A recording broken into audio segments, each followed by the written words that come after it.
నమస్కారం అండి. నా పేరు రహీం పాషా. ఇవాళ పాముల్ని వదిలిపెట్టడానికి అనకొండ 18 కిలోలు ఉంది. ఈ అడవిలో వచ్చి వదిలిపెట్టి వస్తున్నామండి. వస్తుంటే చిన్నగా మంచిగా ఆహ్లాదకరంగా మంచిగా మనిషికి మనసుకు సంతోషంగా కనబడే ఒక చిన్న నీళ్ళ కాలువ కనబడ్డదండి. ఈ నీళ్ళు అనేటి ఇది వర్షం నీళ్ళు కాదండి, ప్లస్ ఏదైనా పైప్ లైన్ లీకేజ్ అయ్యి వస్తున్న నీళ్ళు కావు.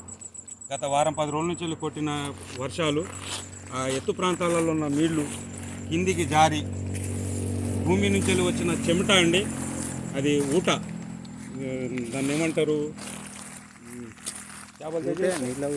నీళ్ళ ఊట. దీంట్లో చిన్న చిన్న చేపలు కూడా ఉన్నాయండి. ఎంత స్వచ్ఛంగా, ఎంత తేటగా అంటే మన ఫిల్టర్ నీళ్ళు కూడా ఉన్నాయండి. ఇది ఇసుక ద్వారా వస్తూ అడవి పుట్ట కొమ్మ ఏరు తలుపుకొని వస్తున్న నీళ్ళండి. ఇది చాలా శ్రేష్టకరమైన నీళ్లు.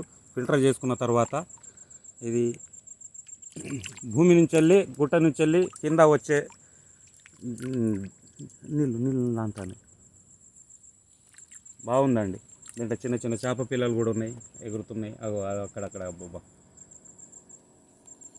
ఇది భూమి నుంచి వచ్చిన చెమట అండి, ఊట ఎత్తు ప్రాంతాలలోకి వెళ్ళి కింద ప్రాంతాలలో నీళ్లు వచ్చుకుంటా డౌన్కి వెళ్తున్నాయి.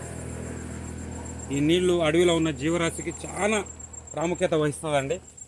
అడవిలో ఉన్న మూగ జీవాలకు, అన్ని జీవాలకు ఎక్కువ శాతం అయితే ఇప్పుడు కోతులకు బాగా ఉపయోగపడుతుందండి ఈ కాలువ. చిన్నపాటి